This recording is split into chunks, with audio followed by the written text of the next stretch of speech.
Safira nih guys, untungnya dia selamat dari Mona, di mana Mona itu kan mau berniat jahat kepada Safira dan ingin mencelakakan dia agar dia bisa mendapatkan apa yang dia mau. Untung saja nih guys, dia mendengar percakapan percakapan yang mana pada waktu itu dia mendengar sendiri bahwa Mona itu pengen mencelakakan Safira, dan untung saja ada Abia nih guys ketika dia berlari dari Mona dan membantu dia untuk masuk ke dalam mobilnya dan dia akan mengantarkan sampai ke rumahnya.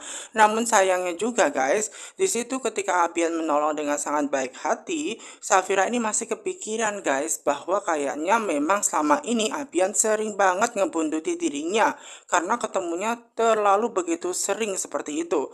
Namun apapun itu ya guys ya, Abian itu menolong Safira karena memang kebetulan ya, karena pas pada waktu itu juga Safira selalu ketemu dengan Abian dengan kondisi yang tidak baik-baik saja seperti itu. Dan itu memang bukan rencana dia seperti itu, apalagi membuntuti dia. Namun Safira itu nih guys, kepikiran akan hal itu karena sering ketemu secara tidak sengaja. Kenapa ketika dia ada masalah, justru Abian seperti itu. Nah, Safira itu mungkin ngerasa kegeeran ya, walaupun sebenarnya Safira tidak berpikir bahwa dia kegeeran semacam itu. Dan di situ Abian juga berniat baik sekali nih guys, mau mengantarkan pulang ke rumah, walaupun pada awalnya Safira itu nggak mau nih guys, apalagi nanti itu akan timbul fitnah seperti itu, nggak enak kan kalau misalkan semua orang keluarganya melihat dia itu diantar oleh cowok seperti itu nih guys. Namun Abian menegaskan bahwa lebih baik diantar, nanti kalau di jalan takutnya si Mona masih mengikuti gimana. Akhirnya membuat Safira itu kemudian nih guys ya, dia kan berpikir juga nih, kasihan nih kan bayinya seperti itu nih. Namun di satu sisi kan dia belum mengenal Abian seperti itu loh guys, dan kemudian terjadi cekcok di antara mereka berdua dan akhirnya mereka membuat kesepakatan, ya udah akhirnya Safira menunjukkan di mana alamat rumahnya yang berada di Jalan Anyelir seperti itu. Dan ketika dia menyatakan bahwa rumahnya itu berada di Jalan Anyelir, nah dari situlah akhirnya ya guys ya, Abian ini mengantarkan Safira, karena memang nggak mungkin juga Safira itu di drop di depan, apalagi kondisinya Safira itu kan temennya Ariana itu sendiri. Meskipun ya dia bukan temennya Ariana sekalipun, nggak mungkin juga dia di dropkan di depan gitu loh guys, karena kan kasihan juga Safira. Nah sementara nih guys ya, Tante Wulan itu lagi mencari makanan ya, seperti buah-buahan yang ada di kulkas, dan setelah dibuka semua kulkasnya dari atas sampai bawah, ternyata kosong, nggak ada buah-buahan sama sekali nih guys. Nah padahal di situ kondisinya kan dia lagi hamil dan pengen banget makan buah-buahan nih guys, apalagi nggak ada buah-buahan seperti itu. Nah dia kepikiran dengan suaminya Romi, kayaknya menyuruh suaminya ada untuk ngebeliin buah-buahan seperti itu nih guys. Dan di situ Romi ini malah berniat jahat, ingin mencelakakan lagi Safira untuk kedua kalinya, namun kali ini dengan cara yang berbeda, dan dia tetap berharap bahwa karma itu tidak ada, padahal istrinya saat ini sedang hamil seperti itu nih guys. Namun tentu saja di situ dia melakukan dengan cara yang berbeda agar tidak ketahuan Mbak Gina dan keluarga, nanti dia bisa kena masalah seperti itu nih guys. Dan kemudian dia mendapatkan telepon dari istrinya Bulan. Di situ nih guys, mungkin dia berpikir bahwa dia mau diomel-omel seperti itu.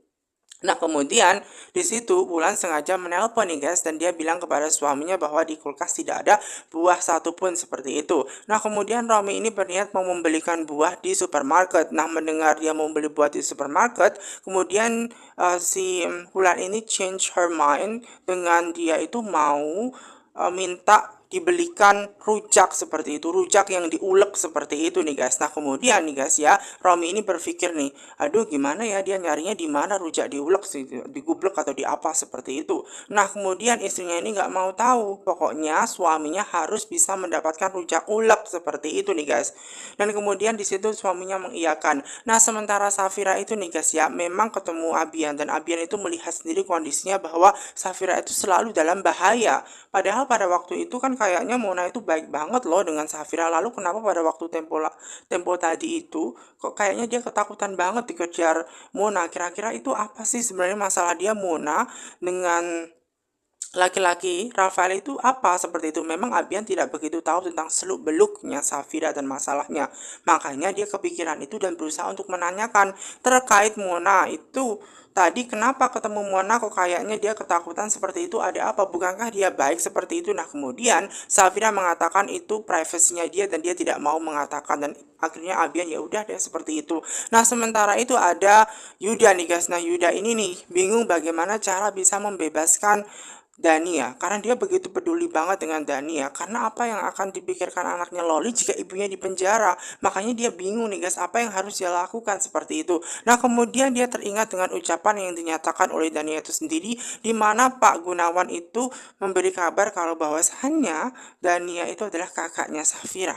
Nah dari pernyataan ini bahwa Safira adalah adik kandung dari Dania itu sendiri, kayaknya memberikan suatu platform deh, dan kayaknya juga hal ini tuh bisa membantu ya, dimana nantinya Pak Gunawan bisa mengasih kabar kepada Safira untuk meyakinkan untuk mencabut tuntutannya seperti itu melalui Safira, dan kayaknya dia harus ngomong sendiri kepada Pak Gunawan nih guys untuk mencari buktinya. Bener gak dia terlebih dahulu harus tahu bahwa Dania dan Safira itu memang kakak adik atau tidak. Makanya dia langsung menemui Pak Gunawan dan memastikan langsung.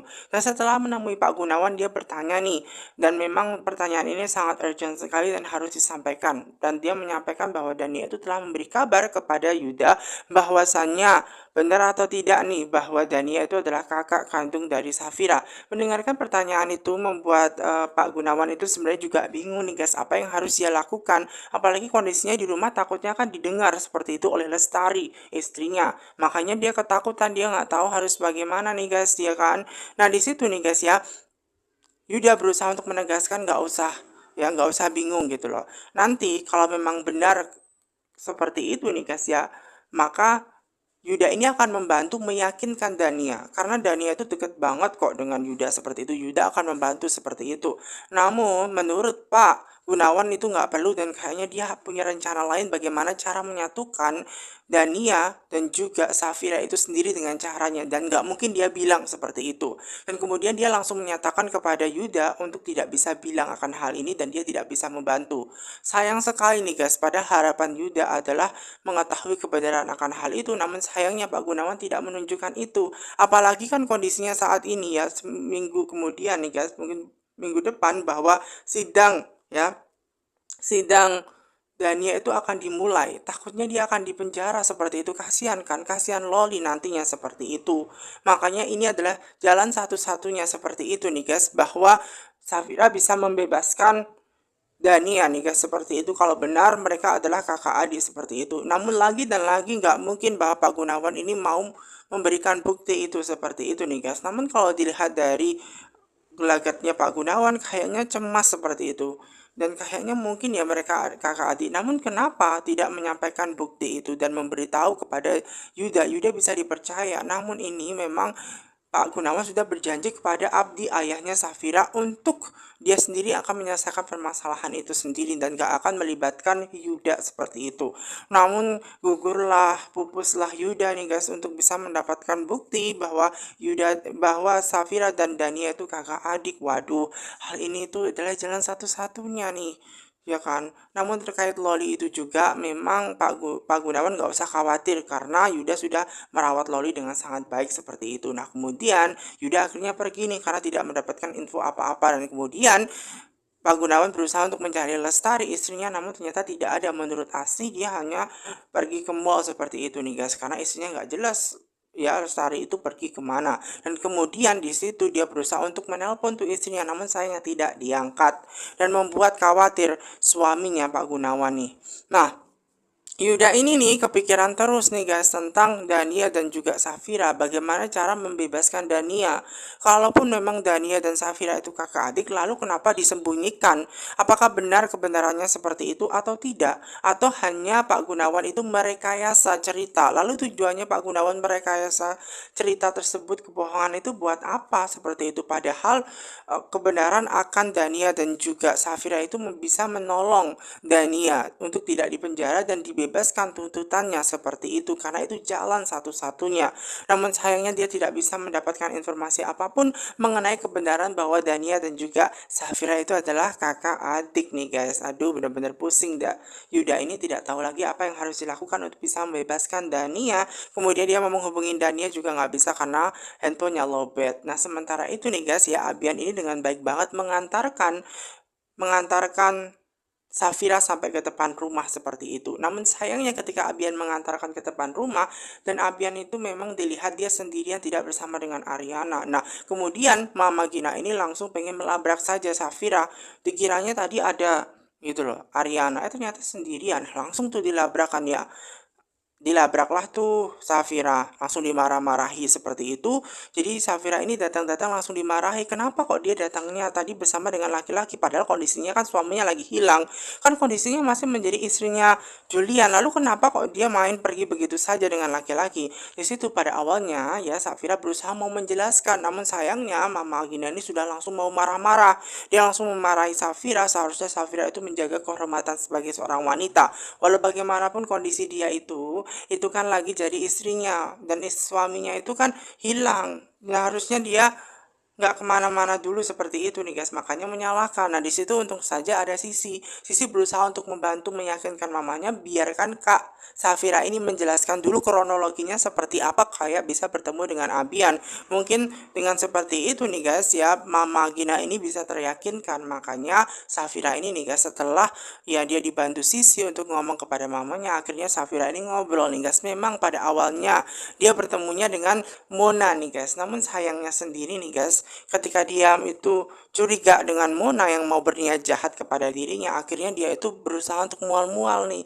Dia bilang bahwa dia berusaha untuk mual-mual dan keluar di situ. Dan akhirnya Mona mengiyakan saja nih guys, suruh untuk berhenti di toko roti saja seperti itu. Itu kesempatan agar Safira ini bisa melarikan diri. Makanya dia cerita tuh kepada mamanya, Mama Gina, supaya tahu kronologinya. Di saat dia diturunkan di toko roti, dia mendengar percakapan bahwa Safira ini mau dihabisi, mau dicelakain oleh Mona nih guys. Dan dia benar-benar nggak tahu lagi dengan cara berpikir Mona kenapa dia mau seperti itu. Makanya dia berusaha untuk kabur dari Mona seperti itu nih guys. Dan setelah itu nih guys, mamanya juga cukup stres mendengar bahwa Safira itu mau dicelakakan Mona seperti itu nih guys. Dan memang tujuan dia itu ketemu dengan Abian itu secara tidak sengaja, dan dia berusaha untuk melindungi bayinya. Shock lah tuh kan Mama Gina setelah mendengar itu semua nih guys. Dan kemudian terus diceritakan kronologinya bahwa dia itu ketemu Abian tidak sengaja. Justru karena ada Abian, dia bisa selamat dari Mona yang ingin mencelakakan dia. Bayangkan kalau tidak ada Abian, bagaimana nanti kondisi anaknya seperti itu. Walaupun dia ketemu dengan Abian, dia tidak ngapa-ngapain dengan Abian, dan itu pun semua tidak disengaja. Seperti itu nih guys. Dan itu semua juga tujuannya adalah kembali ke bayinya. Apapun yang harus dia lakukan adalah bagaimana cara berusaha untuk mempertahankan bayinya, karena jangan sampai dia dicelakakan Mona. Kalau Safira celaka, bayinya ikut celaka juga. Abian itu jadi penyelamat seperti itu. Memang semua itu tidak disengaja seperti itu, bukan karena dia pengen pergi begitu saja. Nah, setelah mendengar kabar itu semua, barulah Mama Gina itu tahu nih guys. Dia sedih banget, ternyata Mona itu malah justru berniat jahat kepada Mona. Padahal Mona sendiri itu bilang tadi menelpon ingin membantu mencari Julian.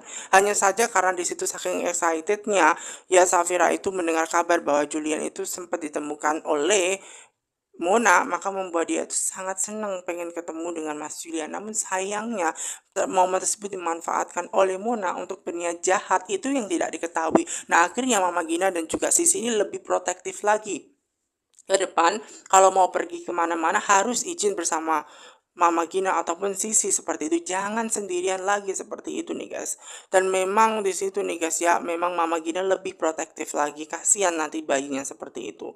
Dan diharapkan nanti ke depan mau kemana-mana harus izin dulu seperti itu. Pokoknya jangan sendirian seperti itu. Nah, sementara itu nih guys ya, ada Wulan nih guys yang mendengar di situ nih.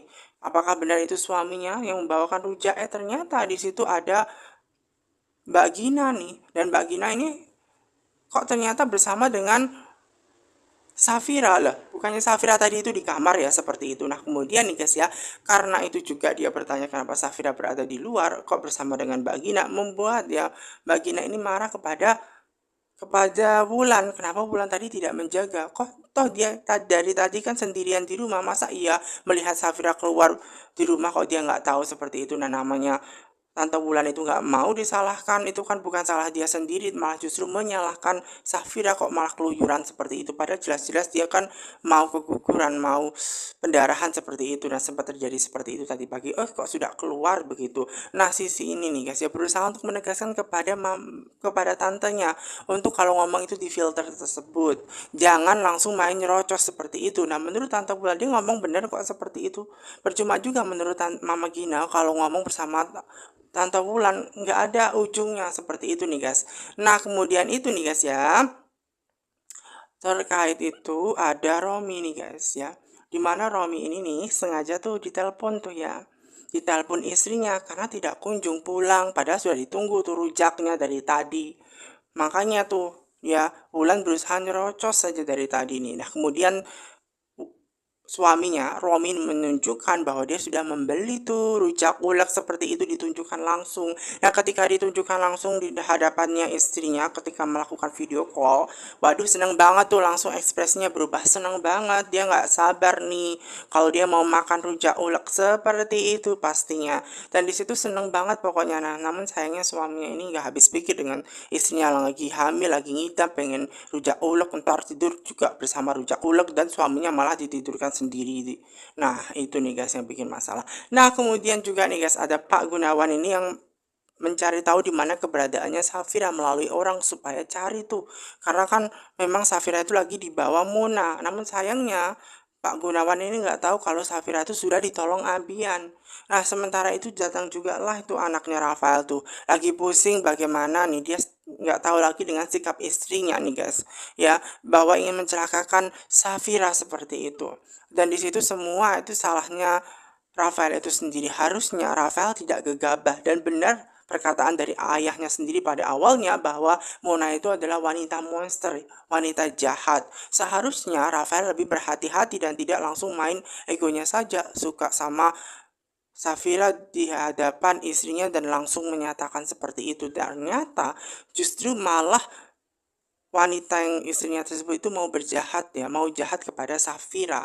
Namun papanya ini berusaha untuk menegaskan ya, udah nggak usah mikirin akan hal itu. Papanya itu sudah berusaha untuk mencari orang, mencari di mana keberadaannya Safira. Toh kalaupun memang ya istrinya Mona itu berusaha untuk jahat dan menghabisi Safira, mungkin sudah dari dulu dia menghabisi. Ini semua itu tujuannya pasti untuk membuat kacau anaknya Rafael seperti itu. Makanya tuh Rafael berusaha untuk terus diyakinkan nggak usah kepikiran terkait Safira. Biarkan papanya yang mengurus mencari di mana keberadaannya Safira. Memang Mona itu adalah wanita yang jahat sekali seperti itu, namun tetap dia harusnya istirahat saja. Rafael disuruh istirahat.